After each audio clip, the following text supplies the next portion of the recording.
BJP যে কথা বলছে, মহিলাদের প্রতি বিজেপির যে আক্রোশ, মহিলাদের প্রতি বিজেপিদের যে বক্তব্য, তা থেকে একটা জিনিস পরিষ্কার যে হয়তো বিজেপি নেতাদের মায়েদের থেকে তারা এটাই শেখে, এটা পারিবারিক পরিবেশ থেকে এটাই তাদের শিক্ষা, তাই তারা কথা বলছে। আর 1971-এর যুদ্ধ যেমন কংগ্রেস জেতেনি, তেমন অপারেশন সিঁদুরও কিন্তু ভারতীয় জনতা পার্টি করেনি। এই দুটি 17 এবং 18 তারিখ বীর শহীদদের শ্রদ্ধায় মমতা বন্দ্যোপাধ্যায় মিছিলের ডাক দিয়েছে, কিন্তু দেখা যাচ্ছে বিজেপির নেতারা সেই ভারতীয় সেনাকে চাপ তুলে কটাক্ষ করছে। অন্যদিকে বমিকা সিংকেও যেমন কটাক্ষ করা হয়েছে, মধ্যপ্রদেশের বিজেপি নেতা কর্নেল সোফিয়া কুরেশিকেও কিন্তু সন্ত্রাসবাদীদের বোন বলেছেন। এই বিজেপি ঝন্টু আলী শেখকে কিন্তু কোন রকম শ্রদ্ধা জ্ঞাপন করেনি। কি বলবেন? দেখুন, প্রথম কথা হচ্ছে ভারতীয় জনতা পার্টি একটি সাম্প্রদায়িক দল, এটা আমাদের কারোর মধ্যেই কোনো ভাবনা চিন্তায় কোনো বাধা নেই বা কোনো কি বলবো, কোনো কনফিউশন নেই। আপনি যদি ভারতীয় জনতা পার্টির নেতাদের দিকে দেখেন, যারা মহিলাদের অবজেক্টিফাই করা থেকে আরম্ভ করে, কারণ কি আপনারা জানেন কোনো একজন নেতা বলেছিলেন মমতা বন্দ্যোপাধ্যায়কে বারমুডা পড়তে, এবং সেইখান থেকে আরম্ভ করে আজকে দেখা যাচ্ছে যে ভারতীয় জনতা পার্টির নেতারা একজন ইউনিফর্মড অফিসারের জাত, তার ধর্ম, তার জেন্ডার নিয়ে কথা বলছেন। এটা তাদের শিক্ষার পরিচয় দেয়।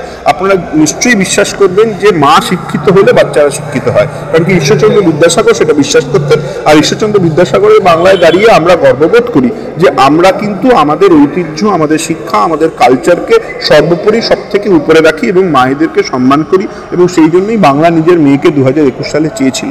আজকের দিনে দাঁড়িয়ে বিজেপি যে কথা বলছে, মহিলাদের প্রতি বিজেপির যে আক্রোশ, মহিলাদের প্রতি বিজেপিদের যে বক্তব্য, তা থেকে একটা জিনিস পরিষ্কার যে হয়তো বিজেপি নেতাদের মায়েদের থেকে তারা এটাই শেখে, এটা পারিবারিক পরিবেশ থেকে এটাই তাদের শিক্ষা, তাই তারা কথা বলছে।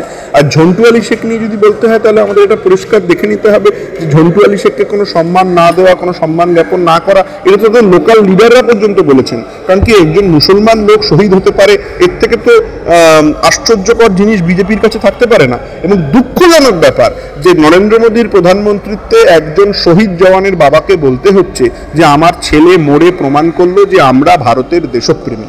এর থেকে নক্কারজনক ঘটনা 15ই আগস্ট 1947 সালের থেকে আজ পর্যন্ত কখনো হয়নি। এটা অত্যন্ত লজ্জাজনক এবং দুঃখজনক যে পশ্চিমবঙ্গ তথা ভারতবর্ষের এন্টায়ার আঙ্গিকটাই ধর্মীয় লেভেলে চলে যাচ্ছে। এমনকি অটল বিহারী বাজপেয়ী, লালকৃষ্ণ আদবানির সময়েও যেই ধর্মীয় মেরুকরণ ভারতীয় জনতা পার্টি সারা ভারতবর্ষে বা নিজের দলের অভ্যন্তরে করেনি, সেটা কিন্তু আজকে তারা করছে।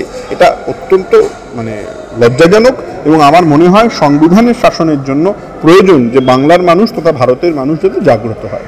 এদিক থেকে দেখা যাচ্ছে দেশের আগে কি বিজেপির কাছে জাত, ধর্ম, বর্ণ এটাই কি আগে? কথা আমরা আগেও বলেছি। আজকে একটি পার্টিকুলার ধর্মের লোকেদের প্রতি বিদ্বেষ দেখাচ্ছে বিজেপি। কাল যদি সেটা শেষ হয়ে যায়, তাহলে তারা জাতি, বর্ণ, ধর্মের দিকে এগিয়ে যাবে। এবং এই জাতি বর্ণের দিকে এগিয়ে যাওয়ার ডিফিকাল্টিটা হচ্ছে যে এটাতে একটা সর্বোপরি একটা এমন সিচুয়েশন ক্রিয়েট হবে যেখানে আমরা পাকিস্তানে পরিণত হব।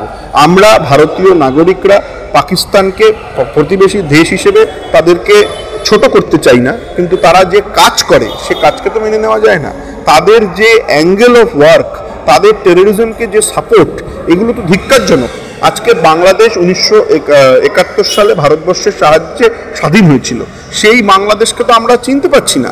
ভারতবর্ষ যাতে বাংলাদেশ বা পাকিস্তানে পরিণত না হয়, তার জন্য ভারতবর্ষের নাগরিকদের জাগ্রত থাকতে হবে, হিন্দুদের জাগ্রত থাকতে হবে। কারণ কি হিন্দুরা যদি না জাগে, তাহলে কিন্তু আমাদের এই সেকুলারিজম মেনটেন করে রাখার যে স্পৃহা, সেই স্পৃহা থেকে আমরা বঞ্চিত হব। একেবারেই তাই। বিভিন্ন পেহেলগাঁও হত্যার পর থেকে বিভিন্ন সময় বিভিন্ন হিন্দু সম্প্রদায়ের মানুষ গ্রেফতার হয়েছে। যেরকম ভাবে বনগাঁয় দুজন যুবককে গ্রেফতার করা হয়েছে পাকিস্তানের পতাকা রাত্রিবেলায় লাগানোর জন্য, এবং আমরা দেখতে পেয়েছি আলিপুরদুয়ার থেকেও একজন পাকিস্তানি এজেন্টকে, যারা ভারত থেকে পাকিস্তানের তথ্য পাচার করছিল, তাদেরকে গ্রেফতার করা হয়েছে। তো কি বলবেন? দেখুন, আমাদের যারা যে ফোর্সেসরা এই গ্রেপ্তারি করছে তাদেরকে কুর্নিশ জানাই। তাদের জন্যই আমরা নিশ্চিন্তে শান্তিতে ঘুমোতে পারি। আজকে আপনি দেখবেন যে ভারতবর্ষের ভিতরে একটি মিসাইলও পড়েনি। তার কারণ হচ্ছে আমাদের আর্মড ফোর্সেসরা ভীষণ এফেক্টিভলি কাজ করতে পেরেছেন। আমি আবার বলি, আমি ইন্দিরা গান্ধীকে যথেষ্ট সম্মান করি, আমি দেশের প্রধানমন্ত্রীকে ব্যক্তিগত আক্রমণ করায় বিশ্বাস করি না। কিন্তু 1971-এর যে যুদ্ধ হয়েছিল, সেই যুদ্ধে কিন্তু কোনো পার্লামেন্টেরিয়ান মারা যায়নি। 1998-এ যখন কার্গিল যুদ্ধ হয়, সেখানে কিন্তু 500 জন জওয়ান শহীদ হয়েছিলেন। এবং আজকেও কিন্তু সারা রাত হয়তো জেগেছিলেন প্রধানমন্ত্রী, কিন্তু কোনো পার্লামেন্টারিয়ানকে কিন্তু যুদ্ধে যেতে হয়নি, তাকে কোনো রাফায়েল চালাতে হয়নি। সেই জন্য আমরা পরিষ্কার বলতে চাই, যুদ্ধতে কোনো রাজনৈতিক ইন্টারনাল পলিটিক্যাল বেনিফিট কোনো রাজনৈতিক দলের দেবেন না। 1971-এর যুদ্ধ যেমন কংগ্রেস জেতেনি, তেমন অপারেশন সিঁদুরও কিন্তু ভারতীয় জনতা পার্টি করেনি। এই দুটোই আমাদের আর্মড ফোর্সেসরা করেছে, তাদের প্রতি আমরা কুর্নিশ জানাই, তাদেরকে আমরা সম্মান করি এবং তাদের প্রতি আমরা কৃতজ্ঞ যে তারা আছেন বলে আমরা আছি। কিন্তু এদের নিয়ে রাজনীতি করবেন না, রাজনীতি করতেও দেবেন না, পক্ষে রাজনীতি করতে দেবেন না, বিপক্ষে রাজনীতি করতে দেবেন না। এবং আর্মড ফোর্সেসের লোকেদের আমরা বলবো, আপনাদের সচেতন থাকতে হবে। আপনারা যেমন চিরজীবন এটা জনপ্রাণ দিয়ে চেষ্টা করে রেখেছেন যে আর্মড ফোর্সেসের লোকেরা কোনো রাজনীতির মধ্যে পার্টিসিপেট করবে না, এমনকি আর্মড ফোর্সেসের লোকেরা এটা এনশিওর করবে যে তাদের যারা প্রাক্তন সেনাকর্মী তারা যেন মেজর গৌরব আরিয়ার মতো বেফাস কথা বলে ভারতবর্ষকে পৃথিবীর মানচিত্রে ছোট না করে দেয়। এটা কিন্তু একটা সম্পূর্ণ দায়িত্ব। এই দায়িত্ব যেমন নাগরিকদের, এই দায়িত্ব যেমন পলিটিশিয়ানদের, এই দায়িত্ব কিন্তু আর্মড ফোর্সেসদের। তাই বিজেপি এবং আরএসএস এর সাহায্যে প্রচুর পরিমাণে মব লিঞ্চিং শুরু হয়েছে, দোকানে হামলা শুরু হয়েছে, ভোটের আগে বারংবার দাঙ্গা লাগাতে চাইছে বিজেপি। এবং আমি আগের প্রশ্নে আবার ফিরে যাব, যে বনগাঁ যে ঘটনা, তাদেরও দেখা যাচ্ছে তারা কিন্তু বিজেপিরই কর্মী ছিল, কি বলবেন?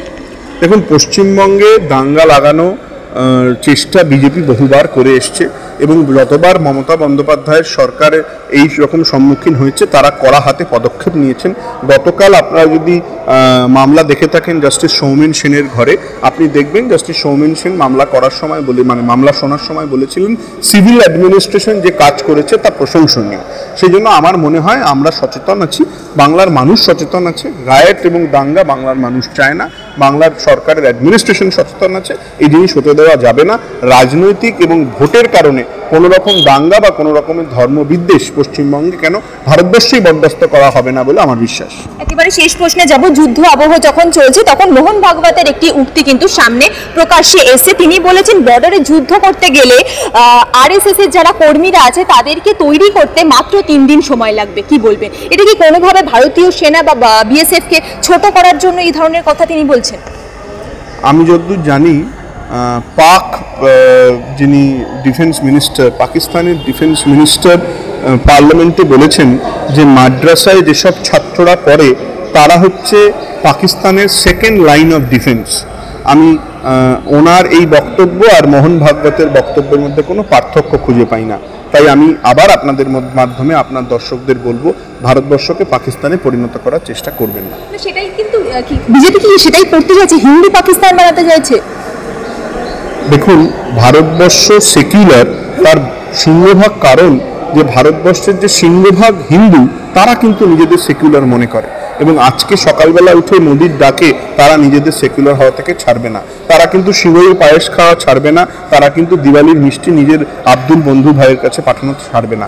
এবং আমার দৃঢ় বিশ্বাস যে এই সম্প্রীতি, এই যে সংহতি তৈরি হয়েছে, এই 1947 থেকে যে আছে সেটা ভেঙে যাওয়া সম্ভব নয়। পাকিস্তান তৈরি হয়েছিল দ্বিজাতি তত্ত্বে, কিন্তু ভারতবর্ষ কিন্তু দ্বিজাতি তত্ত্বে তৈরি হয়নি। ভারতবর্ষ তৈরি হয়েছিল ভারতীয়দের জন্য, যারা মনপ্রাণ দিয়ে ভারতকে ভালোবাসেন, মনপ্রাণ দিয়ে তিরঙ্গাকে ভালোবাসেন। এবং আমার মনে হয় এই ভালোবাসাকে কোনো রাজনৈতিক কারণে ছোট করে নষ্ট করে দেওয়া সম্ভব নয়। এবং শেষ মুহূর্ত পর্যন্ত আমার বিশ্বাস যে ভারতের লোকেদের, ভারতীয়দের ভারতবর্ষের প্রতি যে ভালোবাসা, সেই ভালোবাসাই জয়লাভ করবে। বিজেপির যে সাম্প্রদায়িক রাজনীতি তা পরাজিত হবে।